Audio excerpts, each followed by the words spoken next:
वीरशैव धर्माची प्राचीनता. आपला भारत देश अनेक धर्माचे माहेरघर आहे.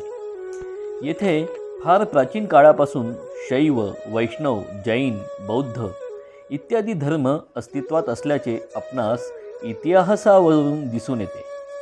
वीरशैव धर्म त्या सर्व धर्मापैकी एक अतिप्राचीन धर्म होय, कारण तो अनादी काळापासून चालत आला आहे असल्याची माहिती आपले प्राचीन धर्मग्रंथ, वेद, आगम, उपनिषदे आणि पुराणे यांच्यातून वाचावयास मिळते.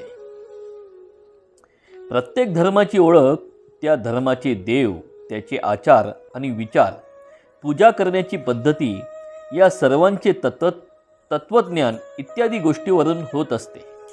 जसे जैन लोक त्या धर्माच्या 24 तीर्थकारांची पूजा करतात, बौद्ध लोक भगवान बुद्धाची उपासना करतात, वैष्णव लोकांचा देव विष्णू असून त्याच्या 10 अवतारांची म्हणजेच राम, कृष्ण इत्यादीचीही ते पूजा करतात. तशा प्रकारे शिवाची उपासना करणाऱ्यांना शैव असे म्हणतात.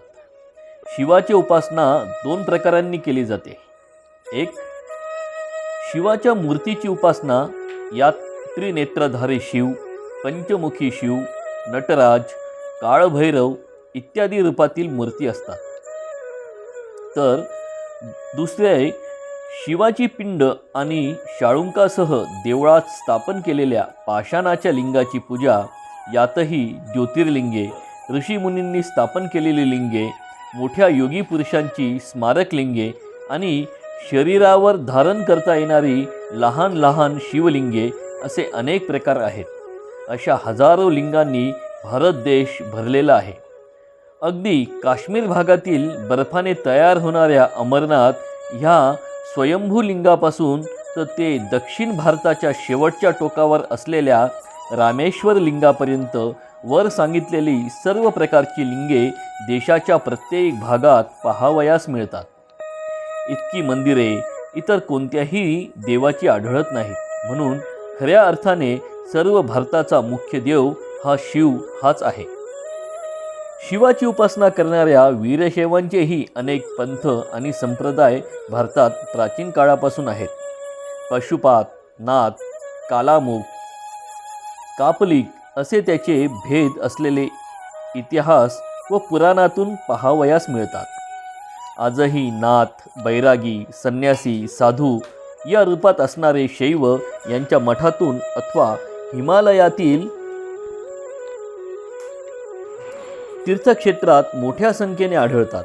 परंतु सर्वसाधारण समाजात मात्र शिवोपासक सामान्य लोक आणि शरीरावर लिंग धारण करून त्याची उपासना करणारे वीरशैव अशा 2 प्रकारचे शैव पाहावयास मिळतात. या 2 शैवातील मुख्य भेद म्हणजे सर्वसाधारण शैव मुख्यतः शिवाचे भक्त असले तरी ते इतर देवांचीही प्रसंगानुसार पूजा करतात, त्यांच्या यात्रेला जातात. परंतु दुसरे जे वीरशैव अथवा लिंगायत म्हणून ओळखले जाणारे लोक शिवाची पूजा आपल्या गळ्यात धारण केलेल्या इष्टलिंगाच्या रूपाने करतात. ते इतर कोणत्याही देवदेवतेची उपासना करीत नाहीत. त्यांची संपूर्ण निष्ठा शिवावर म्हणजे आपल्या इष्टलिंगावर असते. दुसरे असे की वीरशैवाशिवाय अन्य कोणीही शिवभक्त आपल्या शरीरावर लिंग धारण करीत नाही. ते फक्त शिवमंदिरातील स्थावर लिंगाची पूजा करतात, म्हणून त्यांना सामान्य शैव म्हटले जाते. वीरशैवाच्या पूजेचे आणखी वैशिष्ट्य हे की ते आपल्या गुरुने दिलेले इष्टलिंग आपल्या डाव्या हाताच्या तळव्यावर ठेवून त्याची नित्यनियमाने पूजा करतात. शरीरावर लिंग धारण करणे आणि त्याची पूजा करतलावर करणे ही 2 सहज लक्षात भरणारी लक्षणे केवळ वीरशैवांचीच म्हणून ओळखता येतात. अशा प्रकारच्या इष्टलिंग पूजेचे वर्णन वेद, आगम, उपनिषदे आणि पुराण ग्रंथातून अनेक ठिकाणी आलेले आहे. यावरून वीरशैव धर्म किती प्राचीन आहे याची ओळख पटते. उदाहरणादाखल स्कंद पुराणातील पुढील श्लोक पहा. यो हस्तपीठे निजम इष्टलिंगम विनस्य तल्लीन मना प्रचारा बाह्यक्रिया संकुल निस्पृह आत्मा संपूजयत्यंग सवीरशैवा. हा स्कंदपुराणातील शंकर संहितेतील श्लोक आहे. याचा अर्थ असा की जो शिवभक्त आपल्या डाव्या हाताच्या तळव्यावर आपले इष्टलिंग ठेवून जीवनातील सर्व व्याप ताप आणि व्यवहार विसरून जाऊन आपले सर्व लक्ष आणि भक्तिभाव इष्टलिंगावर ठेवून तल्लीन मनाने त्या इष्टलिंगाची पूजा करतो, त्याला वीरशैव म्हणावे.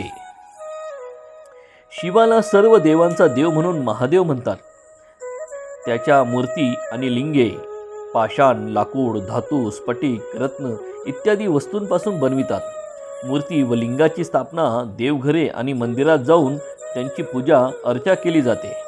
वीरशैव लोक आपले इष्टलिंग वस्त्रात बांधून अथवा धातूच्या करंडात ठेवून गळ्यात, भुजावर किंवा बगलेत धारण करतात. प्राचीन काळी शिवलिंग मस्तकावरही धारण केले जात होते. देवी देवता, ऋषीमुनी शिवलिंग आपल्या शिरभागी धारण करीत असत. याचा पुरावा आजही पंढरपूरचा विठोबा, तुळजापूरची भवानी माता, कोल्हापूरची महालक्ष्मी अथवा अंबाबाई, बार्शीचा भगवंत या देवदेवतांच्या मूर्तीच्या मस्तकावर शिवलिंग असल्याचे पाहावयास मिळते. यावरून देवदेवताही शिवाला महादेव मानून त्याला आपल्या शरीरावर धारण करीत असत हे स्पष्ट होते. यावरून वीरशैवाप्रमाणे सर्व देवताही आपल्या शरीरावर इष्टलिंग धारण करून त्याची पूजा करीत असत असे दिसते. कारण काही ठिकाणी या मूर्तीच्या तळहातावरही शिवलिंग असल्याचे आढळून येते.